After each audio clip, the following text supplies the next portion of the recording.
Movement passes.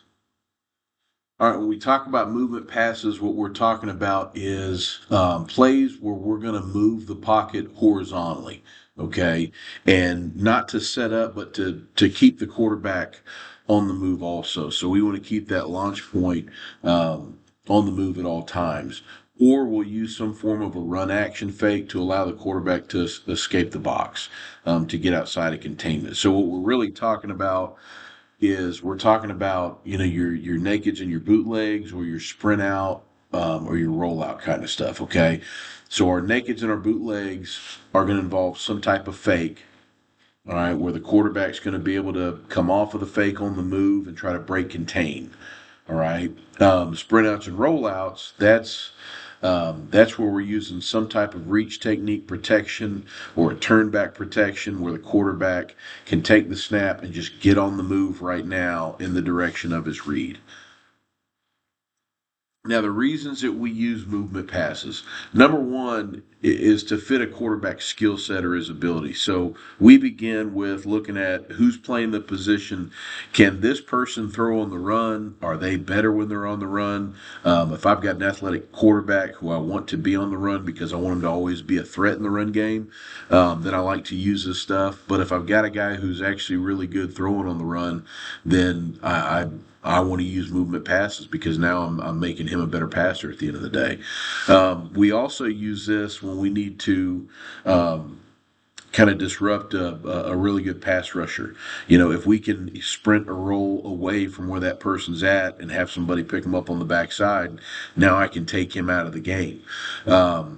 Or or if I want to force that defensive front to have to run all game and really try to get those guys tired if they're defensive front who struggles with depth, and I want to force some of those backups to get in the game, then I'm going to throw the ball, move in the pocket, and make those guys run. And then any way that I can manipulate the defense horizontally to set up any type of throwback, whether it's a throwback, tailback out of the backfield running the wheel, maybe it's some type of a throwback screen, but any way that I can manipulate the defense from side to side and get those guys to over pursue and get those defensive eyes to be locked in on something. Okay. Um, Really important part, once we start moving the pocket, okay, or once we start doing any type of movement passes where that quarterback is going to be on the move, first things first, he has to know that he is always a threat to run the ball. There's no point in us moving the pocket, getting him running just for him to get out there on the edge and then stop or give up if nobody's getting open. He has to be a threat to run the ball. And that threat has to be a part of the timing of his read and his movement as he works out to the perimeter. So as I'm working out, I'm looking for the first flat option now. I'm reading, low to high as I'm working through. And and essentially what's happening is I'm looking one to two to three, and it's all happening while I'm on the move. And by the time I get to three, if three's not there and it's happening on time, then I'm continuing in my path as I work into the run game. And so you can see that right here with this quarterback. We working a little boot action, okay? We're working a sail concept where we're working number three on the bubble right here. He would be the first read. We're looking to him first. Then we've got the sail. Then we've got the over. We could peek the vertical right here, who's actually supposed to be going outside on this, but based on the pre-snap, he's not really a part of the read. So we're really on the move, and we're looking one, two to the over, and if the over is not happening, all right, one, now I'm looking for two, two's not there. Now I'm looking for the over. If the over has not come into play right here, then I don't stop, I don't hesitate, I just continue into a run play. Our quarterback has to know and understand that first, that as I work through this and I work through my read, the fourth option in my read is running the ball, and that has to happen on time. I can't start and stop and all of a sudden run the ball. It all has to happen as it's happening. So can't be any slowing down, can't be any changing. I have to be a threat to run the ball because of the fact that I simply stay on the move throughout the entire process, and I have momentum. Once I've gone through that third read, I've already got momentum that carries me into the run. I just tuck the ball and keep going. So that's an important part of it right there. All right, nakeds and bootlegs. So now we're talking about that fake that we're going to get in the backfield and the quarterback coming off that fake and break and contain and getting to the edge. Okay, when we work our nakeds, our O line is all going to work in one direction together. Okay, our running back is going to fake in that same direction with them. Our quarterback is going to ride fake with that running back. It may be a cross. We may be back in pistol. We may turn our back to the defense and boot off of it. Okay, we may have different ways where we use a deep side gun and go behind the quarterback just to get the quarterback to turn his back. Anytime we can turn fake it, it's always a better fake at the end of the day.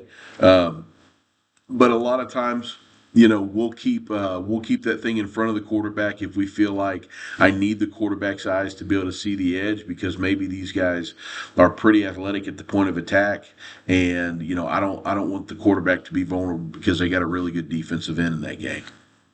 Um, when we do our nakeds and bootlegs, we'll always have some form of a flat presence. A lot of times it's going to be somebody coming across, underneath into the flat. But there's always going to be some form of a flat presence because we're looking to get the ball to the flat immediately if we can. Okay. And the technique right here off of the fake, we're also going to turn the head. So you can see our quarterback right here. Okay.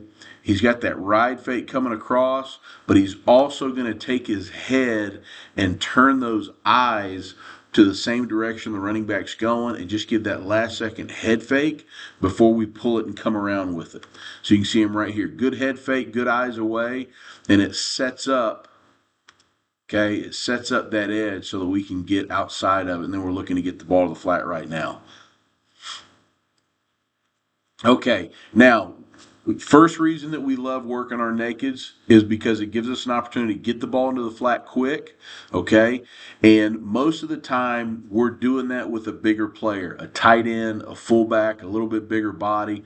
We like to get those big bodies, especially on early downs, okay? Especially on like 1st and 10, second down.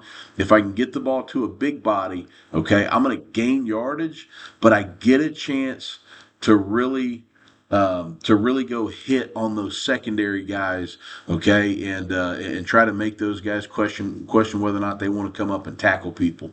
All right, so if I can get a chance to go deliver some pain to a safety or a corner, whoever it may be, all right, I like doing that on early downs to soften those guys up for third down. Okay, just a great way to get the ball to the flat. All right, and let your big guys go beat up on the secondary guys. Now, we do it on 3rd and 3 right here. We end up getting the first down. They don't do a good job covering the flat. Another way that we'll do it is we'll do it with both our tailbacks in the backfield, and now it becomes just a great way to get the ball to one of your better athletes in the flat right now. Kind of turns into a screenplay, okay? And so we like doing that. Any way that we can just get the ball to a good player, we like it. So we may bring a receiver in motion, let him be the underneath. We may do it with 2 tailbacks, okay? But we're going to find some way to get an athlete the ball in space underneath. Same situation right here, okay? Get the ball to the flat. Now I've got one of my best athletes on the field. I've gotten him the ball in space. Really simple concept, and now he gets to just go run and have a chance to go score for us, and he ends up scoring here on this one. So again, we love this concept. Is just, it can turn, if they don't do a good job covering the flat, it can turn into basically a screen, real easy at the end of the day.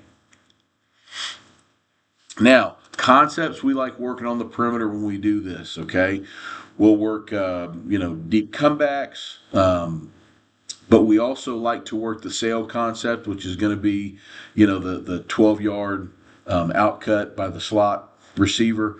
When we run the sail off of these things, typically in a regular drop back, the sail would be paired up with some form of a post. But when we're working the nakeds or the bootlegs and the quarterback is coming to you, we don't want posts working back against it. So we're going to stay outside, okay, mandatory outside release and go vertical on it. So one of the things we got to teach our quarterback is when we're reading this, we're going to read the flat as 1, the sail as 2, and the over as 3. But there's got to be a little bit of a peak on the vertical. And so we knew going into this game we were going to get a lot of, a lot of that match read or quarters type coverage, and so we were going to have to peek these corners and see if they were going to give us a chance to run by him. We did in this scenario right here. We caught a corner with his eyes in the backfield for too long. And so we come off of it. We knew we could win that one-on-one, and heck of a throw by the QB. And we just go, catch those guys with their eyes in the backfield for too long.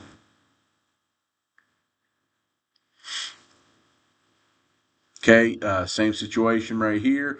We do this with a boot action instead of a naked action. We're pulling the backside guard.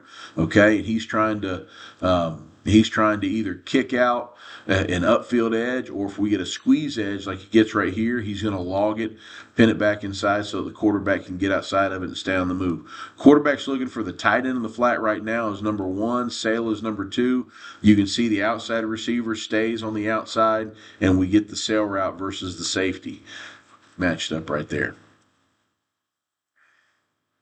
Here comes the sickle pull. There it is. Allows us to get outside the defensive end and just get into that one-on-one on the sail. All right, now we're still running that naked fake, so we're faking across to the running back, okay? But you can see right here, we're using that turn fake option where I can turn my back to the defense right here, and ends up being a little bit better fake for us so that we can get outside of it. And we're just hitting that sail route again. Now, we also like to work the comeback out there on the edge. It's a real good concept. We can get the deep comeback, we can get a flat route, and we can get an over route. In this play right here, the over route or the flat route actually went the wrong way, and so we did not have a flat route presence. If we did have a flat route, we would have taken the ball to the flat route right here. But we don't have one, and we do have the comeback in a one-on-one, so we go ahead and let that go. Great ball placement by the quarterback right here, and we were working the comeback at 18 this game, and good job getting that DB's hips turned and getting back downhill. Ball placement, key of the game right here, okay? Now, again, another way for us to use a turn fake where we can sell toss and then come off of it.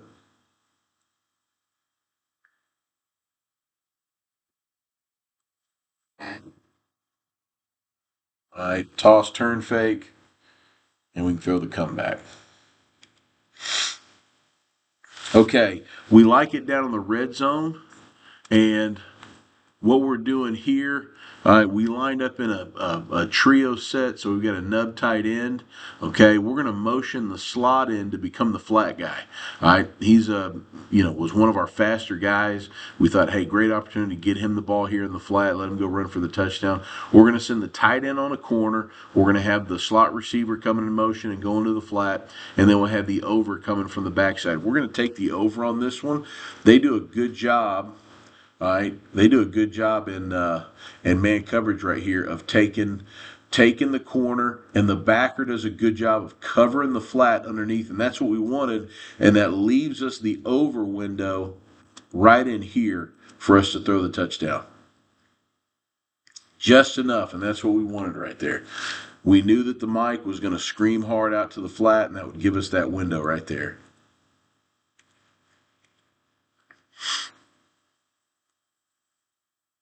All right, again, we're going to get the over route, okay? Turn fake by the QB, turn and seat it and boot off of it. And that gives us just enough right here on the defensive end. That step down inside gives us just enough to get around, okay? And so we can break contain, get the ball up to the over route who's wide open versus that man coverage. Number 2, the safety falls asleep. You can see he gets his eyes in the backfield trying to play the run, and then we can get the over out.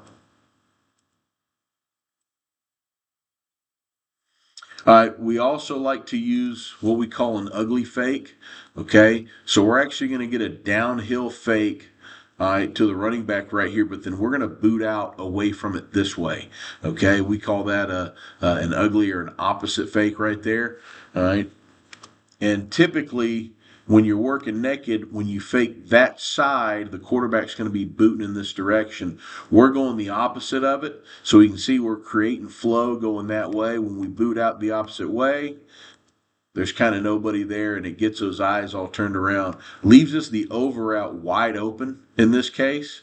We don't end up scoring. We probably should have. I think we ended up getting a field goal out of this drive at the end of it when it was all said and done. So missed opportunity right here, but we liked working this ugly fake, and really helped us. Same scenario here. Fake, flip out with the QB. And we found more over route completions off of the ugly fake this last season than in years past. So for whatever reason, it helped us get that backside open off of the ugly fake. Right here, ride and get out. Okay, now our sprints and our rollouts. All right, we're going to get the quarterback on the move immediately off of the snap. So we're asking that quarterback, hey, as soon as you catch a snap, we want to catch a snap with our feet slightly adjusted to the ball so we can catch it quick. And that first step can get me going at a little bit deeper than a 45-degree angle coming out on that first step, and I'm just trying to get momentum going around the edge. I want to get depth because when I throw this ball, I don't want to be throwing at a lateral angle. I want to get depth, width, and be coming around, and I want my weight to start coming back upfield towards my throw and my read. Okay, so you can see what that looks like. We want to catch the ball with our feet already set, so that when I take that first step, now that first step is 45 and getting depth. Okay? So I'm getting depth, but I'm also getting width, and I'm getting a position where as I'm breaking container, as I'm moving this pocket, I can begin to get back upfield into the throw so that I'm not running at the sideline and throwing upfield. I'm actually slightly working upfield so that I'm running at my throw as I'm working through it. Okay? One of the easiest ways that we like to set up sprint out or roll out is just by putting our receiver into a one-on-one, sprinting at the flat defender so that we keep him occupied. Okay, and we just put that guy into a one-on-one, and we can go throw a speed cut out. Okay, so we're working in this scenario right here, we're working a 6-step out with our receiver. That's an NFL route at the end of the day. That's the speed out right there. That's a hard throw for any quarterback, especially in high school. So we like to be able to use sprint out or roll out with it because now I can make that throw easier. All right, even though the route is still just as good. That is a very hard route to cover when you go into the 6-step speed out. Okay, there's always going to be some separation, some opening right there. So it's one of the easy ways that we like to set it up. It's another great way to be able to set up the out and up off of it. Okay, so this was, just first thinking on our rollout stuff, we like to just make it real simple, isolate a guy, and let him work some speed cut stuff out of it.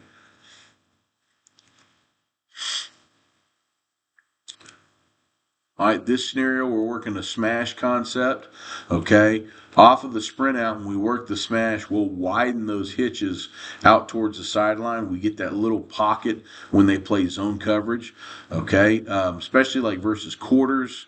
This is a great concept to be able to go get. It's great versus, anything where you're going to get a regular hitch. Just because as you work the sprint out, that flat defender has to make a decision. Hey, am I going to squeeze this? Am I going to buzz out to the flat? What am I going to get? And the quarterback just taking it on the move, on timing. The timing and the run and the feet all go together in this scenario. Same situation. We're just going to take the flat, and we just got to throw the flat on time. All right, 3rd and 8. We get +6 right there. We're going to be 4th and 2. All right, and we're in 4-down territory right now, so we know we're going to go for it on 4th down. So it makes it a much better 4th down situation than 4th and 8. All right, now we're doing that a 3-by-1, and we always want to have an underneath option. Okay. The moment we start bringing multiple receivers into the concept, whether it's the hitch on the outside, whether it's a quick out, we want there to always be a quick underneath option, and that's always the first part of the read. That's the first place we're trying to take the ball to. When we work our sprint out and our rollout, we're not trying to set up a big throw. We're just trying to set up completions. We'll take 5 every time if they'll give us 5. Okay. Now, because of our tempo and the way that we play fast, a lot of times, we're getting scenarios where we can get that completion, and our guy's going to have a chance to go run after the catch. And you can see in this scenario right here, we're getting the same thing, because when we're going fast, defenders are not thinking about tendencies. They're not looking for keys. They're just trying to get lined up so that they're in the right place they're supposed to be at before the ball gets snapped. All right, same situation right here, looking for the flat right now. Now we go with the deep hook in behind it. Okay, the hook sits down, flat defender plays the flat, and so we get the hook. All right, nice easy catch and run right there. We go for a plus 15 on 2nd and 9. Okay, just get on the move. Again, the quarterback's not setting up. He's not hesitating. There's no stopping. Everything is happening on the move. And if it doesn't happen on time on the move, he just continues into running the football. Okay? This situation right here, great way to be able to set up, double moves off of it. If you can catch people playing cover 3, it's a great way to be able to set up your wheel routes. We like curl wheel versus cover 3. Okay? And again, it's just being on time, being on the move, all happening in rhythm. Same situation right here. Again, cover 3. We wanted to set up the curl wheel. And there it is. We double clutch right here, and we didn't need to.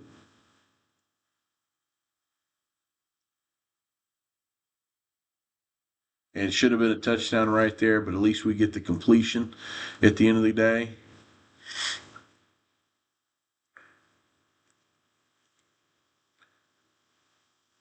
All right, when we're in our 3x1 and we're doing it, 3x1, great situation to set up. We ran a little what we call a pop. So now we're going to take number 1. We're going to post him. That should clear the safety. We're going to bubble 3 to get the flat defender to bite, and we're just going to leak. We're going to leak number 2 up the sideline right here, kind of a low wheel. And then we're not trying to throw it downfield. We're just trying to throw it over the flat defender so that he catches up the sideline right there.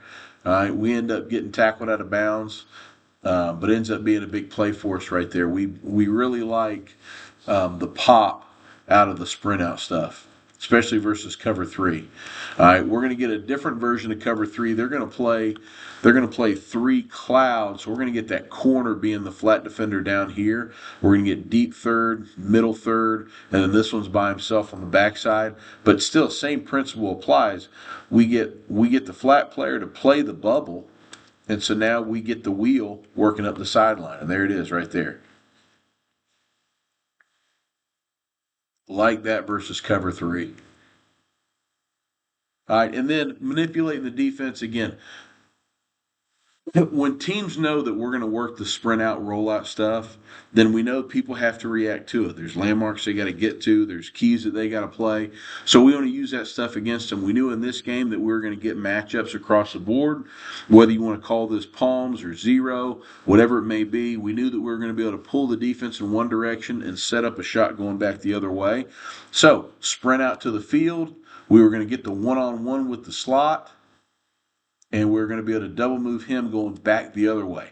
We don't like to call boots or sprint outs and throw the ball back across the quarterback's body. We don't like to do this.